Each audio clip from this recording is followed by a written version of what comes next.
civilian prick because he's not all. No, actually, you know what? I'm going to revise that. Bad Empanada is a prick, but he's a very smart prick. Like, I have a love-hate relationship with this guy. I think he was, the last time he was mad at me was because I said something about, like, hey, regular people died in 9/11. Maybe it would behoove the left to not be openly celebrating it. Yes, it was chickens coming home to roost, but I don't know. If we're going to have a base among regular working class people, maybe we shouldn't be celebrating the deaths of almost 3,000 people. But what the fuck do I know? I'm just a stupid Yankee. But yeah, a coup in Bolivia. Let's see what Bad Empanada has to say. There is presently an ongoing, very serious military coup attempt in Bolivia. It has been denounced as a coup attempt by the vice president in a statement that he made on Twitter. We denounce to the international community that in Bolivia there has been a coup d'etat against our democratically elected government. Hey, my Spanish isn't that bad after all. And the president himself has denounced unauthorized military mobilizations in La Paz, the administrative capital of the country. The context for this is that yesterday, Jose Zuniga, the commander of the Bolivian armed forces, made a statement to the media where he said that he may order the military to arrest ex-president Evo Morales if he runs in the MAS party presidential primaries next year. Evo Morales running for president again is something that would be completely legal, so this statement cannot even be spun as just the military trying to enforce the law or anything. It was quite simple. The chief of the armed forces declaring his possible intent to interfere in democracy if things don't go the way that he likes. So President Luis Arce, who is currently in something of a conflict with Evo Morales for the MAS party's presidential candidacy next year, nonetheless immediately fired Zuniga because obviously in Bolivia, the military are not allowed to intervene in civil matters like that. And in response, it appears that the ex-military chief has ordered troops loyal to him to attempt. So there is an update in the comments of this video. It says, this was from 31 minutes ago. Most military forces have been forced out of the area around the presidential palace by protesters. Bolivians are some hard motherfuckers. You stand down the military and you drive them away from the presidential palace. They're like, no, we're not doing this shit again. We're sick of you all. Luis Arce held an urgent swearing in of the new heads of the armed forces, followed by a press conference. They immediately ordered the troops to return to their barracks, and they appear to have complied. No concrete news regarding the whereabouts of the coup leader, Jose Zuniga, but some sources say he may have been arrested. The coup was broadly condemned even by the leaders of the 2019 coup, indicating that it likely had no real political support. It was likely just the initiative of Zuniga and some of his allies in the military and police force. So this guy had no fucking political support. He just decided, you know what, I'm just going to run strictly on vibes now. Yeah, I'm just going to go overthrow the fucking president on vibes. Jesus fucking Christ. Amateur night at the Apollo, that's what this is. It's a coup against the democratically elected government of Bolivia. And this is very, very serious. There are troops everywhere. The government is not mincing words on this. Quite simply, it is a coup attempt directed at the fact that they do not want to allow the possibility that Evo Morales could run in the upcoming Bolivian elections next year. This made me like Evo Morales even more. If the military, and this isn't even the whole ass military, this is just like an ultra-right faction within the military. But they hate this guy so much that they're going to do this stupid shit. This failed coup that had no political support. Even the leaders of the 2019 coup, which was far larger, that the country was literally on the verge of civil war over this shit. They were like, you guys are fucking idiots. What are you doing? So he definitely didn't think this out very well. And win. Zuniga has announced in a statement to the media that he will form a new cabinet and that Luis Arce remains the president for the moment. Now, he obviously does not legally have any sort of authority to dictate these things, but he's also the one who is currently occupying some of the most important strategic locations in the country with Imagine failing a coup so bad you make Juan Guaido look competent. Armed troops. So perhaps what he says will nonetheless go. But this is still a developing story, and yeah, by the time you watch this, things may have changed, but I just wanted to get this out as soon as possible just to inform people that this is happening, because as is kind of usual, I will probably be reporting on this before it even arrives to the mainstream Western media, who will probably also not give this story the sort of front page title treatment that it really deserves. Is one commander who got butt mad that he got fired, so he hit the launch coup button too early. Pretty much. Thank you, Bad Empanada. I'm looking forward to your cage match with Drew Pavlo. Let's see what the comrades over at Red Streamnet have to say. So, a scene from the streets of Bolivia.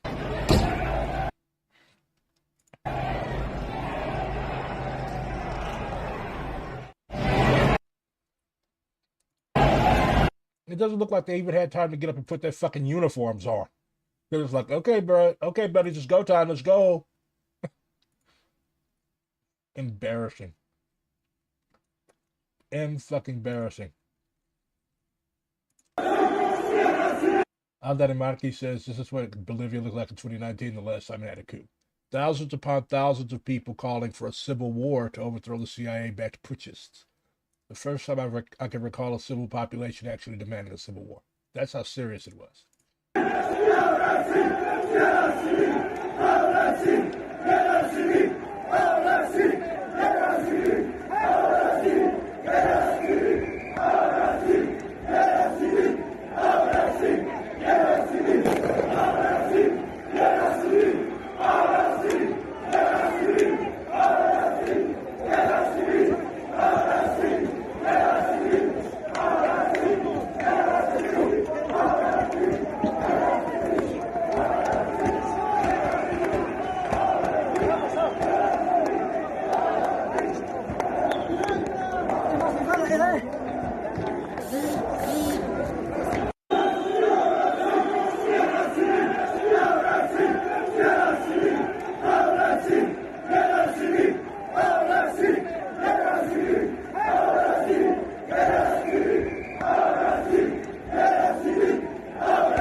So they didn't even let these people put their fucking uniforms on. Embarrassing. They're chasing the police and the military out of the central square by the presidential palace. I'm impressed at how rapidly people mobilize. These people really, really give a shit about what happens to their country. I wish Americans could be like this.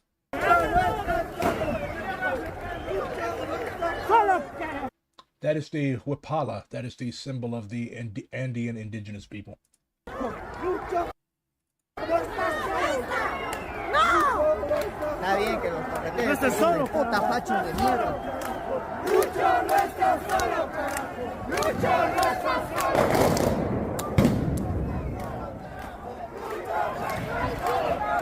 Lucha no está solo, carajo. Lucha no está solo, carajo. Hay que cambiar porque no son. Hay que cambiar.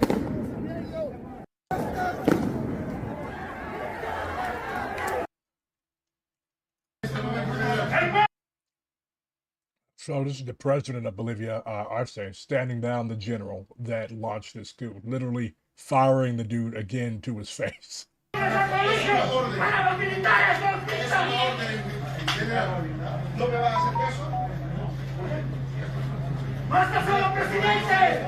Imagine if this was Biden. Biden would be like, look, man, just do whatever you want. Just don't hurt me, bro. He'd go out like the fucking president in that new Civil War movie.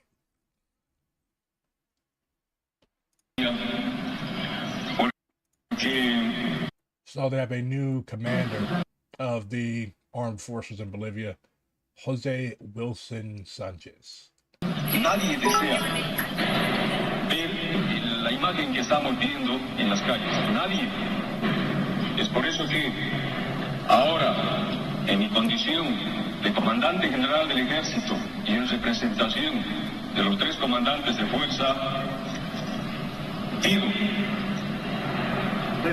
ordeno, dispongo que todo el personal que se encuentra movilizado en las calles deben retornar a sus unidades.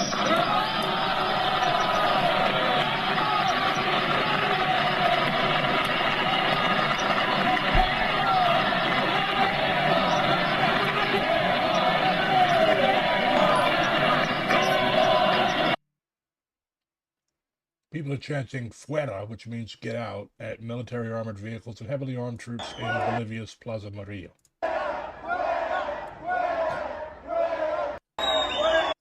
And as you've seen, they've gotten the fuck out. Look at that Spanish colonial architecture. So the U.S. definitely had a hand in this. Like, you'd be bullshitting yourself if you didn't believe it. Here's a bit of good news. The last poll I saw about Cory Bush's re-election had her down like double digits. Now that gap is closed and it's neck and neck with Wesley Bell, this fucking Tom on the left here.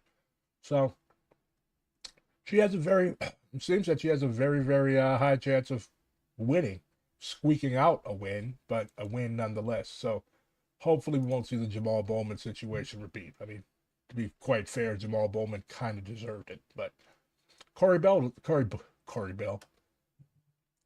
Bush does not deserve to lose. Cory Bush has actually done very well by the people of St. Louis, and I would say that we need her in Congress.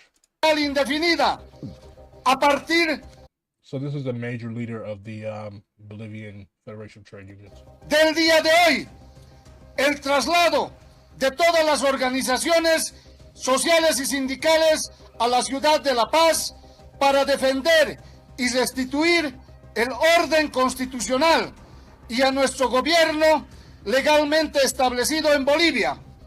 Ante la mentira reaccionaria, la verdad revolucionaria. ¡Viva la democracia nacional! ¡Viva nuestro gobierno constitucional!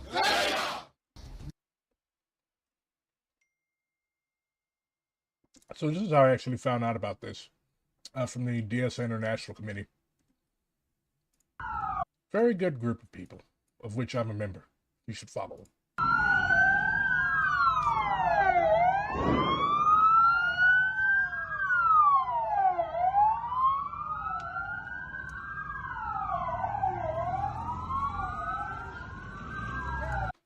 Look at those narrow-ass streets. They were literally made for barricades.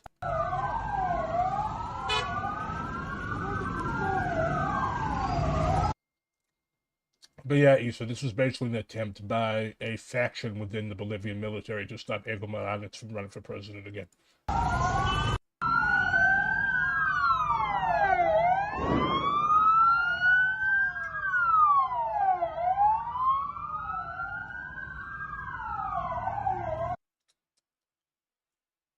Behave yourselves. I was born too late to witness the collapse of the Soviet Union. I was born too early to witness the collapse of the United States. I was born just in time, though, to witness the collapse of Israel. People are like, why would you want to witness the collapse of the Soviet Union? Because it was a revisionist shithole. It was basically the United States with a better welfare state. I'm also a proud member of the Black Revolutionaries with Fucked Up Hairlines Club. I am in company with Nkrumah, Fanon, and Du Bois. Except all three of them had better hairlines than I do. This is what's going on in Haiti right now. But this was actually yesterday. The Haitians are laughing at the Kenyans.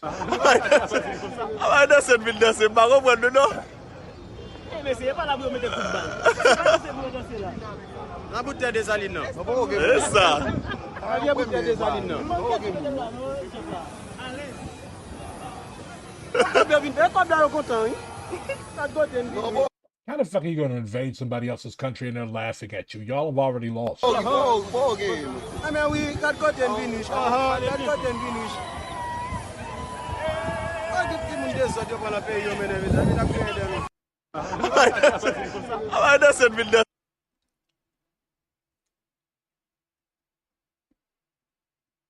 I need to try Baltimore DSA's pit beef. I learned about it but from The Wire. I've never had a pit beef. So I asked them how the pit beef was. Apparently they don't skip on a horseradish and onions. So if I ever have the misfortune to end up in Baltimore, I will definitely be hitting them up and trying that pit beef. Nkrumah's hairline was hanging on for dear life. Mine is already capitulated and given up. Students protesting the Vietnam War literally carried guns into universities. Stop whitewashing history. I love how this dude basically looks like me with hair. Not a fan of shotties, but more power to dude. I wonder where he is. I wonder if he's still alive. I bought one of these. You should buy one too. They can be obtained at America Hates Us.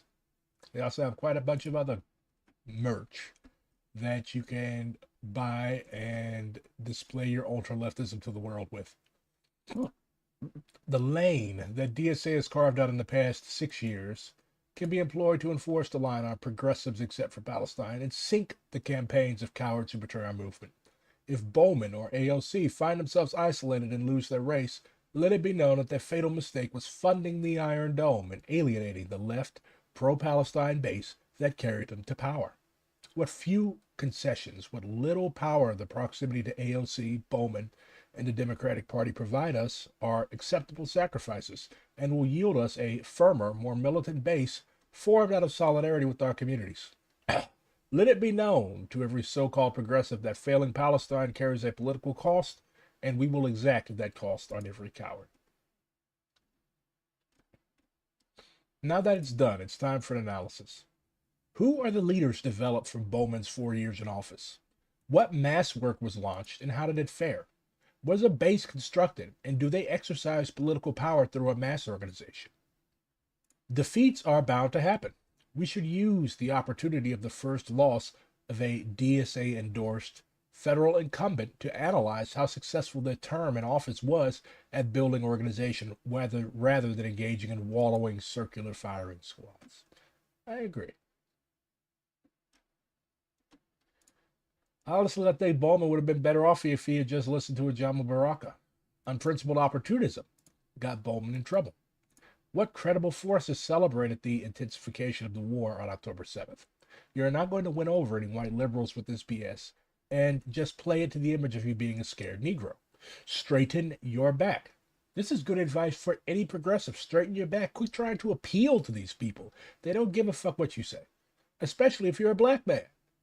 Like, he should know better. This guy has a doctorate in education. He is obviously very intelligent, yet he doesn't realize that these white folks, no matter how much you try to appeal to them, they're going to fuck you over. They're going to use you up. They're going to get what they can out of you, and they're going to throw you out to the wolves. That is exactly what happened. This is the result. You lost by a huge margin, bruh. Like, you brought this on yourself. Quit trying to appeal to these people. You should have known better.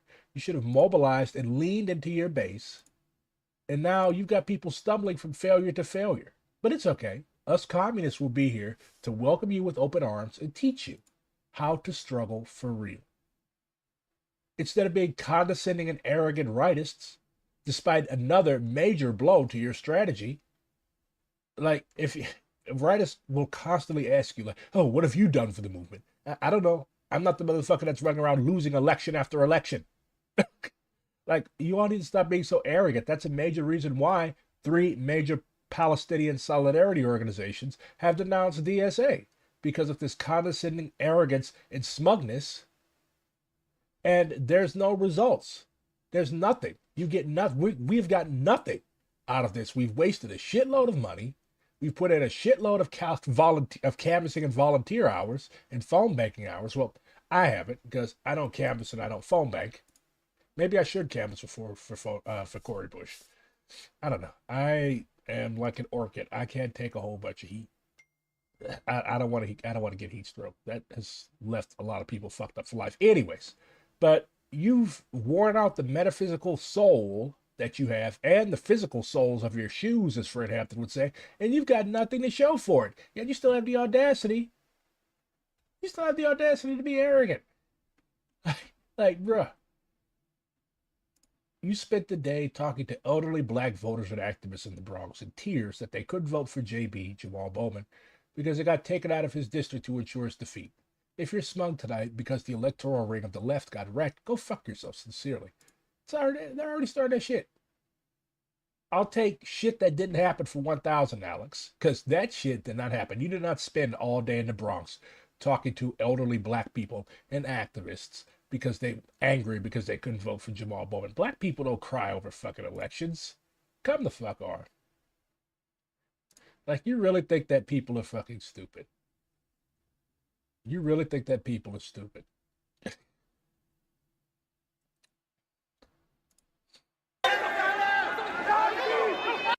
This is what's going on in Israel right now.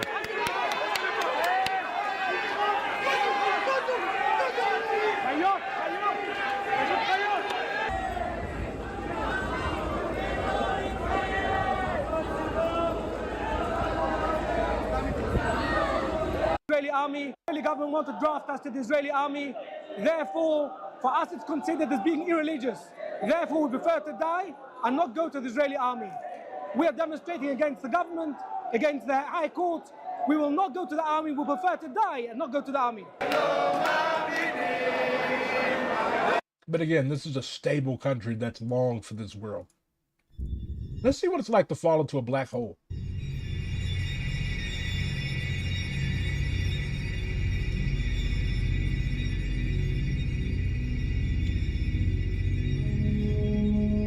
Not just any black hole, a quasar.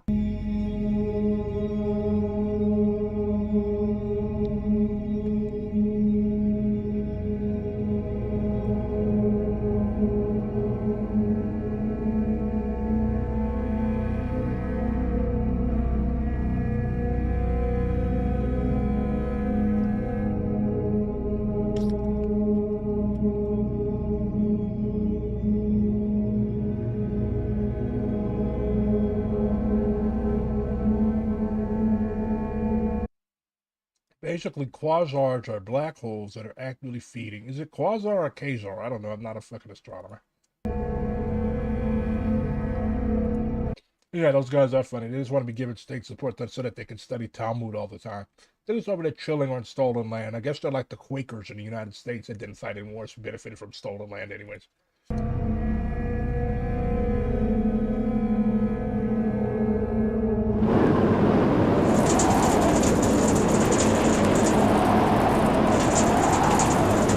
This is a hell of a way to get rid of a dead body.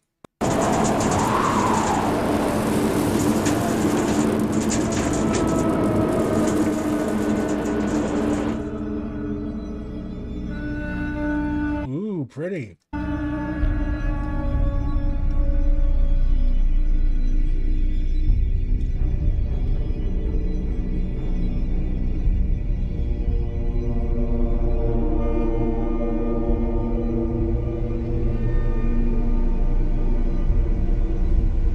Quasar rhymes with gay car.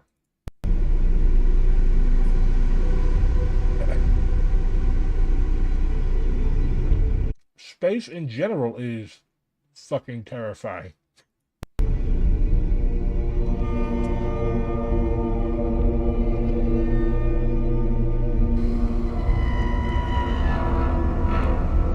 Why are the wind sounds present in the video? There is no, just to make it more scary.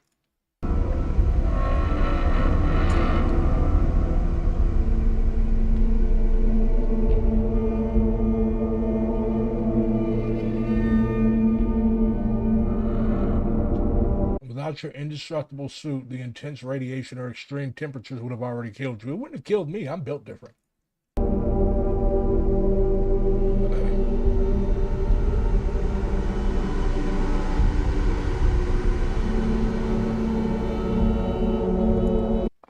This is what's going to happen to everybody that's not a Maoist after the revolution. If you're not a Maoist after the revolution, you're going to be yeeted into the quasar.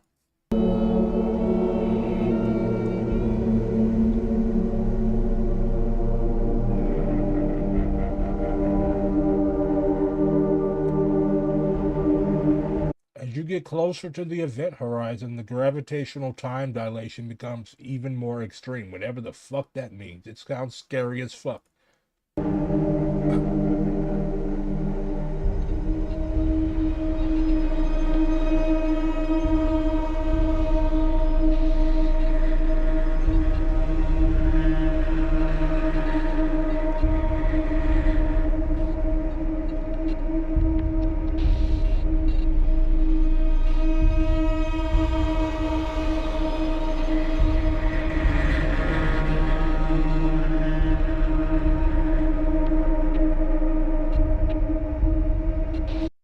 Thank you, Banach Space Theorist. Are you an actual astronomer, or are you just a nerd that falls into Wikipedia rabbit holes?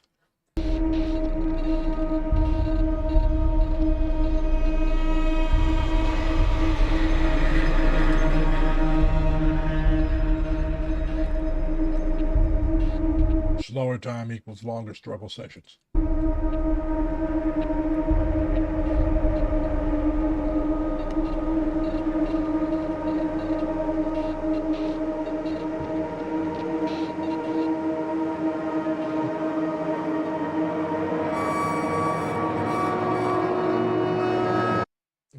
mathematician. Ooh.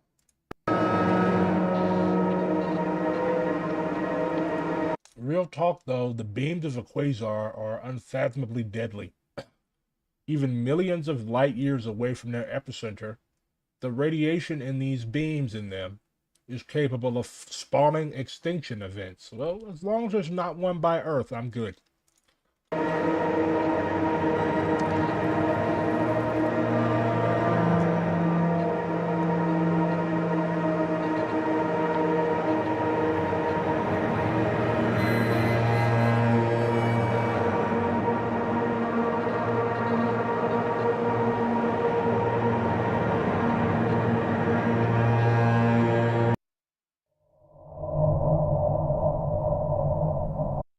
You are surrounded by darkness. You will now be the first human to be spaghettified.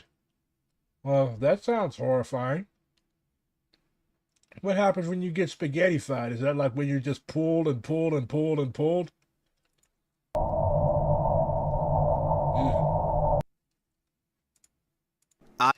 What if the Rams had stayed in St. Louis? Let's see. I grew up with the Rams. On January 4th, 2016, the then St. Louis Rams filed for relocation to move to the Los Angeles area for the 2016 I hate this dude's fucking voice. NFL season. They were among three teams, the others being the Raiders and the Chargers, that had filed for relocation to Los Angeles. But what if the Rams had stayed in St. Louis? You know, we always think St. Louis, the Cardinals, what a great sports city.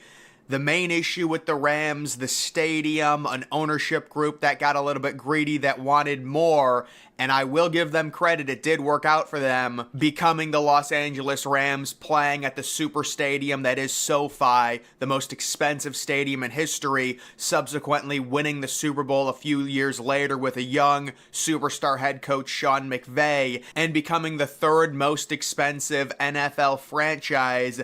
But they actually did have a plan if they were to stay in St. Louis.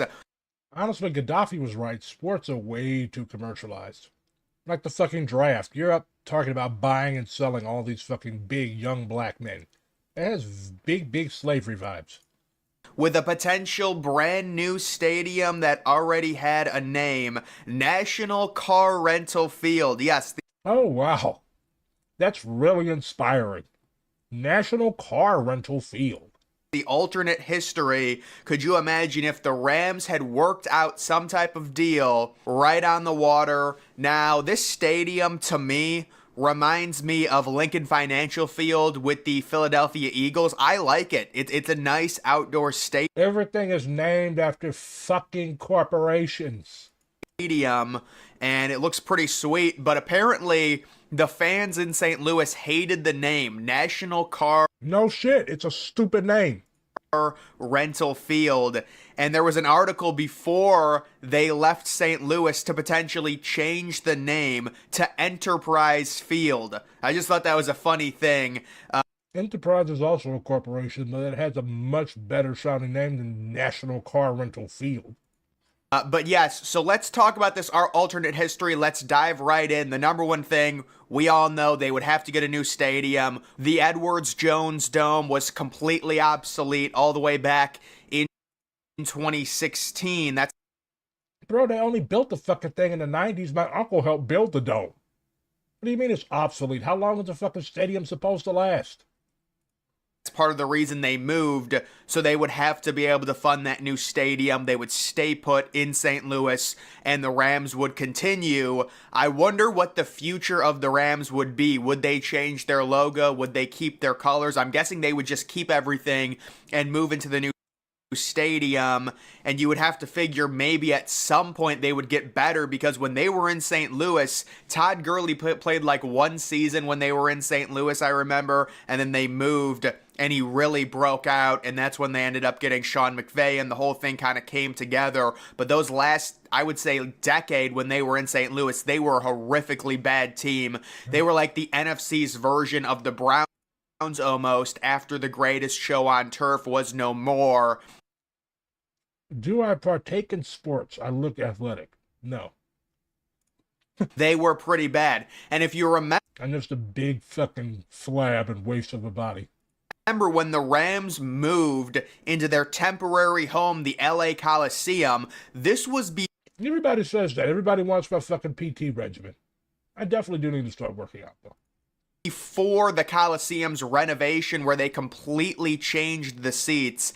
And I'll be honest, it was pretty brutal to look at, the Coliseum before the renovation. Now, the Coliseum has since received a beautiful renovation done by USC because they play their home football games there, and now it does look good, but they had to play there for multiple seasons as SoFi Stadium was being built. But if St. Louis keeps the Rams, that obviously changes the plan when it comes to SoFi Stadium. Right now, you have the Chargers and the Rams playing there. You have a stadium that is, I think they're getting ready to host the Olympics there, too. the mecca of the NFL. U.S. sports is a huge scam. Like, all of this shit is billionaire vanity projects. That's all it is. That's literally all it is. Billionaire vanity projects. Buying and selling black dudes. That's what American sport is. $6.4 billion if you adjust to inflation. Would that thing even be built if there was just one team? Would maybe it be the LA Chargers and the LA Raiders possibly? And then that would open up a spot for Las Vegas to get a team, possibly from Buffalo, because there was a rumor before the Buffalo Bills ended up getting a new stadium and everything. Miles' first work was dedicated to physical education. Ralph Wilson Field, which is what Hey, bald red guard, go fuck you. Oh, go fuck yourself. now is called Highmark Stadium. That's why Yugoslavia isn't around anymore. You were too busy being mean to me on the internet. It's been one of the worst stadiums. Buffalo is a very small market. Ew, that's an and ugly before fucking the stadium. Josh Allen era, Buffalo had this massive playoff drought. They weren't drawing very well. Could we see an alternate scenario where, let's say for the sake of it, there were multiple proposals of both of the Raiders coming from Oakland to LA, and they would be the Los Angeles Raiders, and then you have the Los Angeles Chargers, the Chargers moving from San Diego. That would open up a spot for Vegas, possibly to take a team like the Buffalo Bills and turn them into the Las Vegas Bills, depending now. But to answer your question, my irritating Serbian friend, there was an attempted coup, an amateur coup, in Bolivia. And it didn't go very well. The president of the country faced down the coup general, who, if I recall correctly, was fired the day before, or he fired him to his face. Anyways, this guy, Zuniga, got fired, so he decided he wanted to stage a coup d'etat, and the principle behind this coup d'etat attempt was that they wanted to prevent Evo Morales from running for president again, which is totally legal.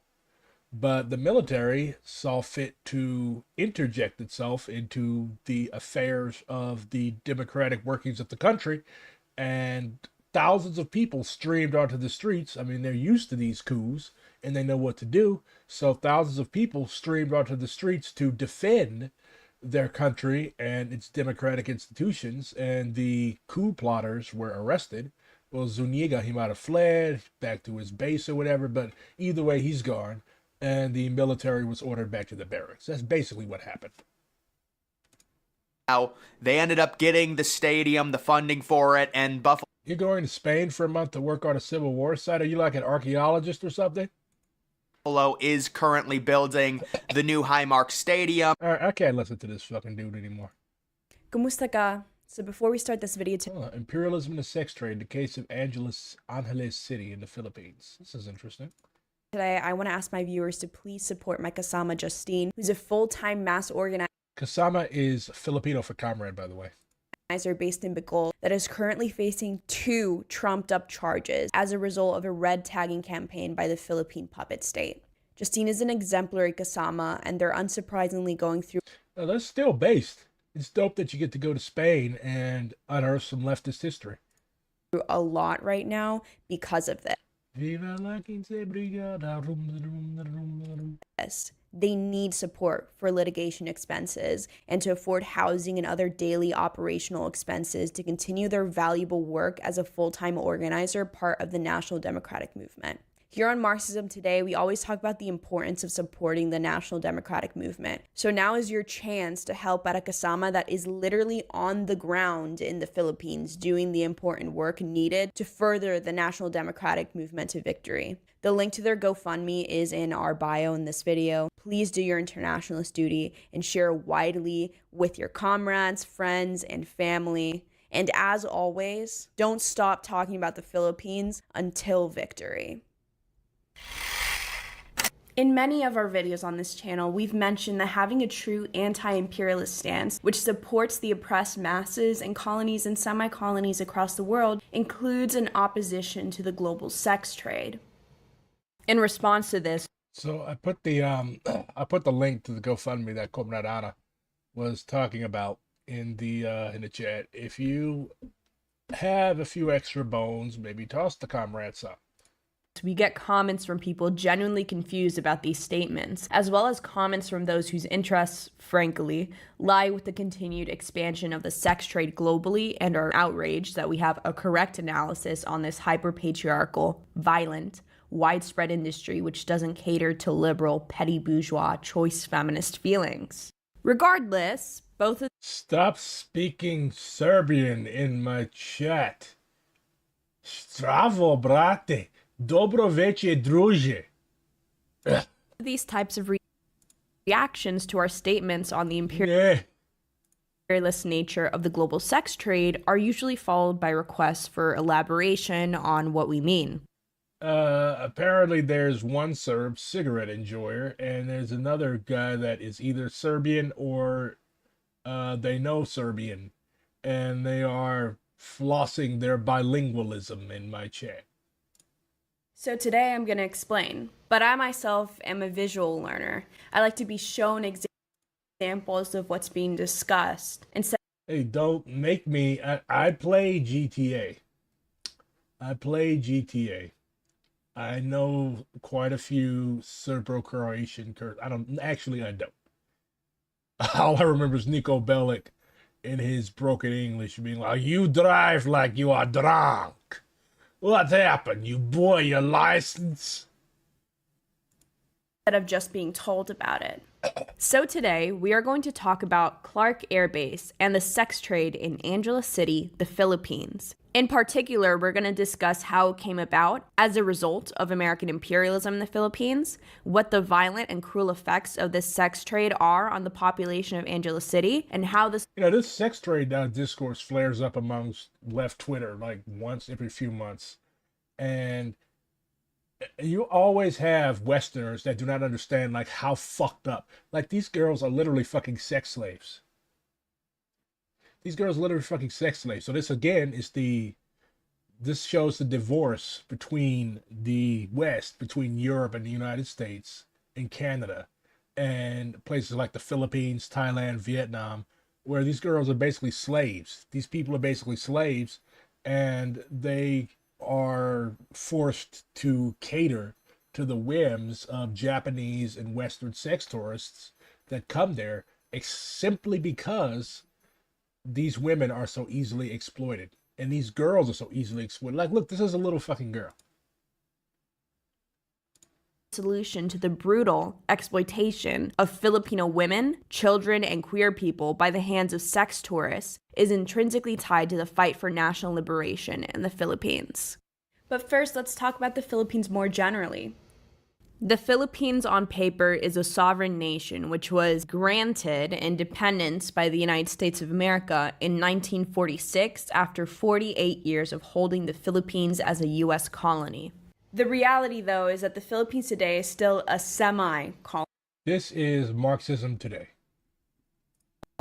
Because it's dominated by the American capitalist imperialist class and, to a lesser extent, other imperialist powers in every meaningful way. But what was imperialism again? And how does the American ruling class still hold imperialist control over the Philippines? Imperialism, as correctly defined by Vladimir Lenin, is Capitalism at the stage of development at which the dominance of monopolies and finance capital is established, in which the export of capital has acquired pronounced importance, in which the division of the world amongst the international trusts has begun, and in which the division of all territories of the globe amongst the biggest capitalist powers has been completed. And as Kajoma very correctly pointed out in his groundbreaking work, Philippine Society and Revolution, PSR mentioned. the truth is that U.S. imperialism persists in violating the national sovereignty of the Filipino people and in strangulating Yeah, I've been on Marxism today. Really good channel, really good comrades. Philippine independence. Before and after the grant of nominal independence, U.S. imperialism made sure that it would continue to control the I have Philippine economy, politics, culture, military, and seen Marxism Today's video on the student encampments. foreign relations. Somebody asked me, do you all like me with the hat on or off? Because I don't want you all hypnotized by my bald head. I don't want you all staring at yourselves with my bald head. Hat on or off? Let's vote. Has extorted unequal treaties and one-sided privileges that transgress the national sovereignty, territorial integrity, and national patrimony of the Filipino people. U.S. imperialism continues to arrogate onto itself the privilege of giving armed protection to the local exploiting classes. Though there is now the illusion that the present government is self-determining. Oh wow, a Serbian thinks I'm attractive. Its basic policies and the election and appointment of its highest officials are mainly determined by U.S. imperialism. Comrade, I find you very attractive because you have all of your teeth. The clearest evidence that the Philippines is still a colony of the United States consists of economic enclaves lorded over by U.S. Well, if nobody got me, at least the fucking Serbian dirt farmer got me.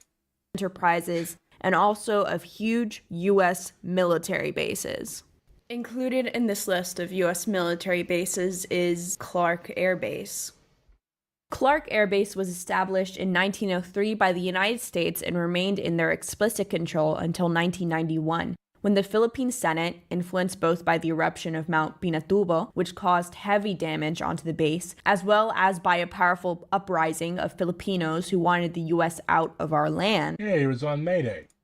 rejected the U.S.'s request to renew their military presence in the Philippines. Though this was very quickly reversed with the Visiting Forces Agreement at the end of the 90s, as well as the Enhanced Defense and Cooperation Agreement, or EDCA. Jesus Christ, they've got 1, 2, 3, 4, 5, 6, 7, 8, 9 fucking bases. Which was signed in 2014. But nevertheless, following this rejection by the Philippine Senate in 1991, the Philippine government shut down the air base itself, but allowed the American ruling class to continue having control over this metropolitan area, which used to encompass the Clark Air Base, and transform it into a special business and industry hub, also called Clark Freeport and Special Economic Zone, or Hey, who else has special economic zones?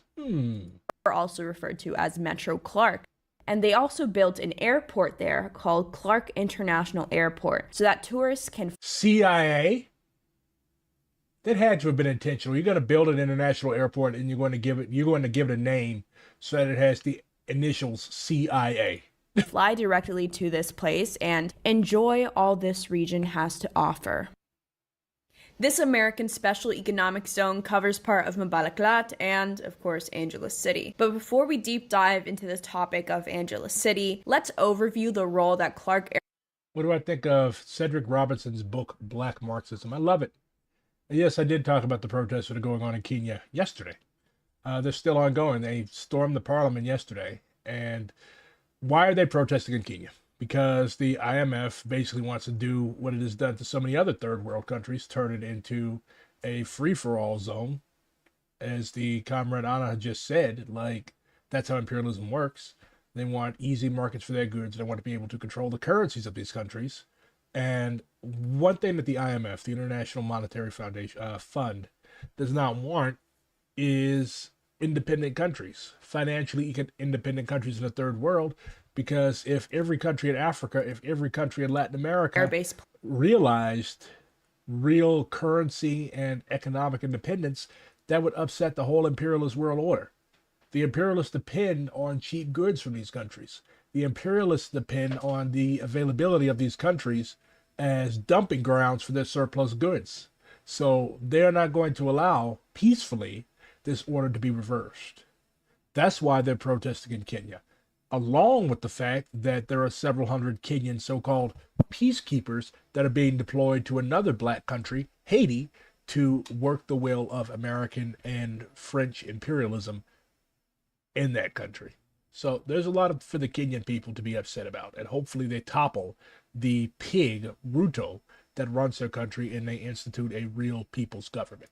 Played yesterday and the role that Clark Freeport and Special Economic Zone plays today in maintaining the interests of the American capitalist imperialist class. Clark Air Base played an important military role in suppressing any Filipino national liberation movements which sought to kick the U.S. imperialists out of the Philippines. It also played a big role in Vietnam. I think my granddad was over there for rest and recuperation. Yeah, that's where a lot of the guys went. And of course, there was sex tourism back then. That's what Clark Air Force Base was known for. So a lot of guys ended up there, and they ended up going there specifically for access to prostitution. The ruling class of the United States makes a lot of money off of the exploitation of Filipino people and resources, whether that be through the labor export policy or through the export-oriented and import-dependent nature of the Filipino economy. In other words, most of what is grown in the Philippines, including rice, coconuts, lumber, mangoes, papayas, is sold abroad to foreign markets, including in the US, by American, Filipino. You had a disagreement with Hassan earlier because he is a socialist who likes FDR. I mean, that's America for you. A lot of people like FDR. I mean, he had his purpose. He played his role. His wife was actually more progressive than he was. Eleanor Roosevelt should have been president.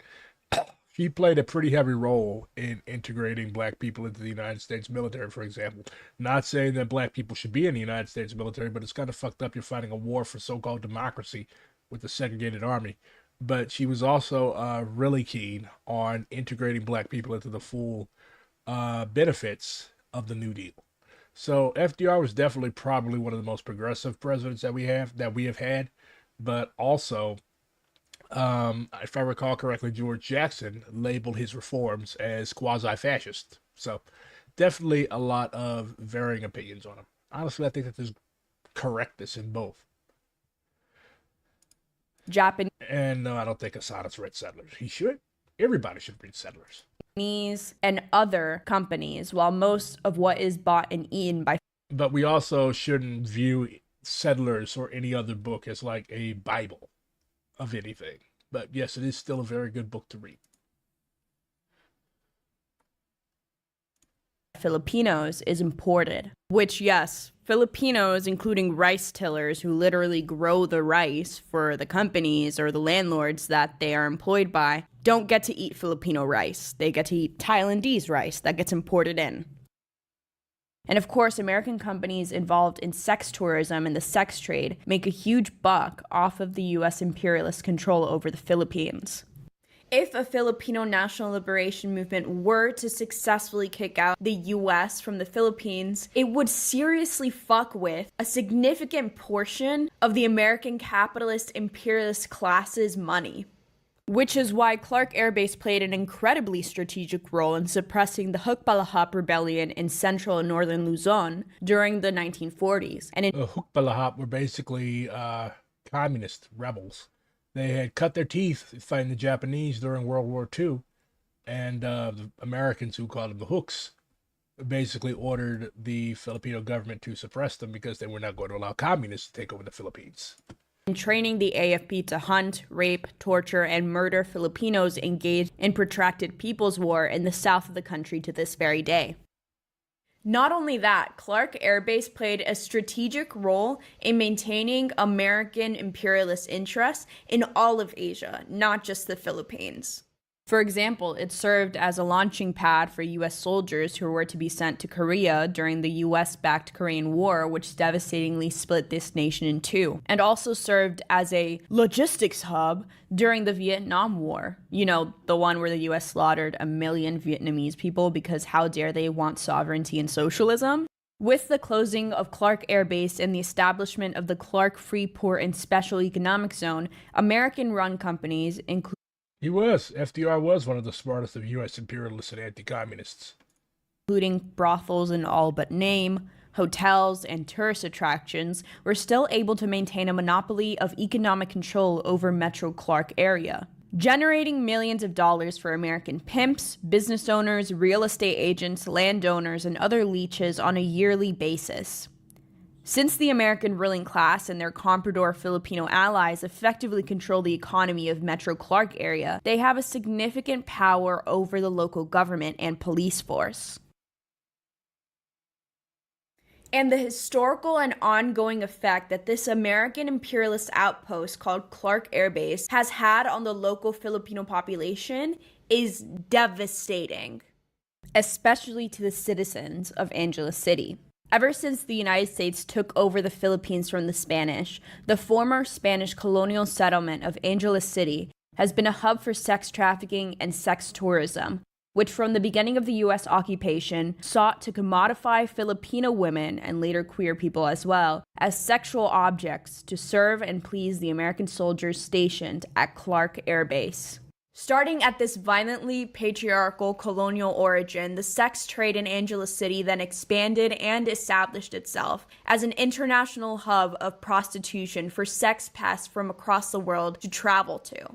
It is literally one of the most popular sex tourism destinations across the world because of U.S. imperialism.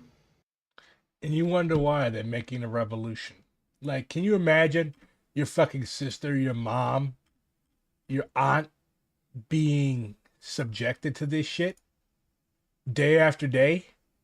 Like, you've got fucking Americans and Japanese and God knows who else come to fuck your women relatives and your queer relatives, getting them pregnant and all sorts of other shit. This is how you defeat a coup.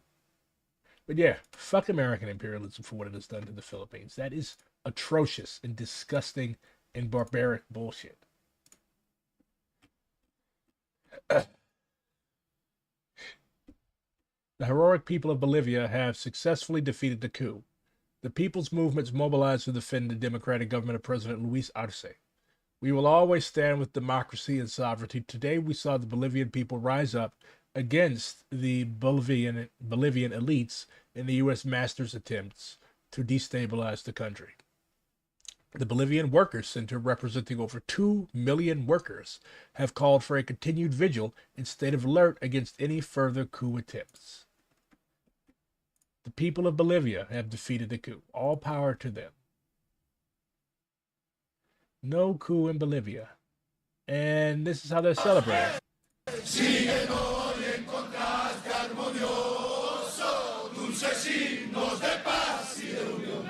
That is the Bolivian national anthem.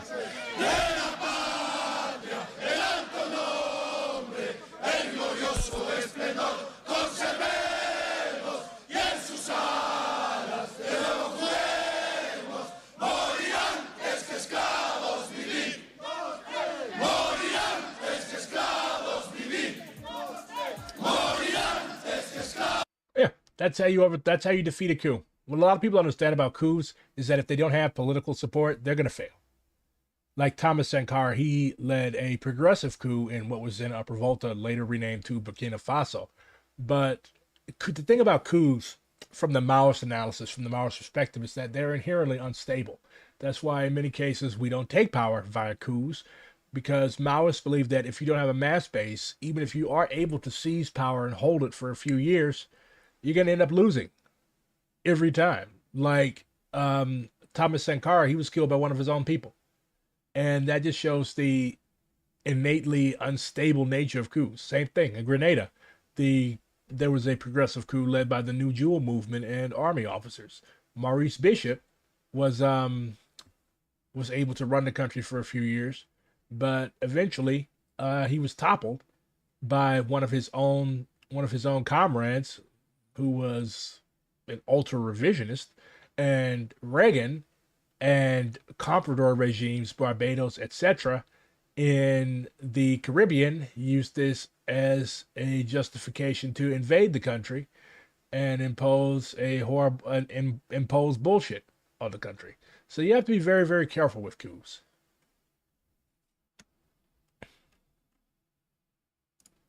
At its core, fascism is capitalistic and capitalism is international.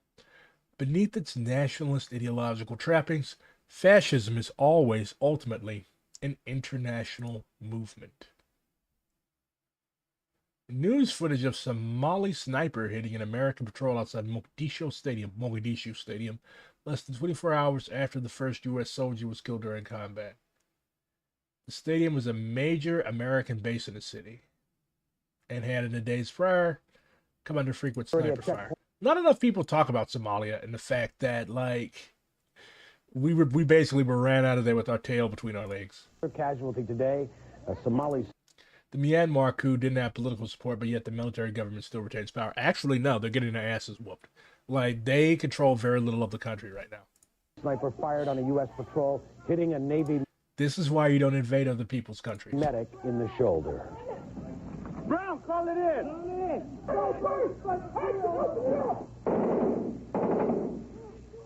He's reported in stable condition. Yes, the USA has ruined South America, and the sky is blue, and it's getting ready to rain. Speech 100, go home. Let's end on that note.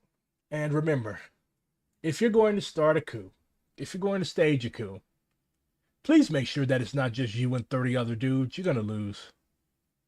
You can take the palace, but you cannot hold it. Adios. Viva la Puebla Bolivian, the fuck. Viva la Puebla Boliviaria. Fuck. I need to work on my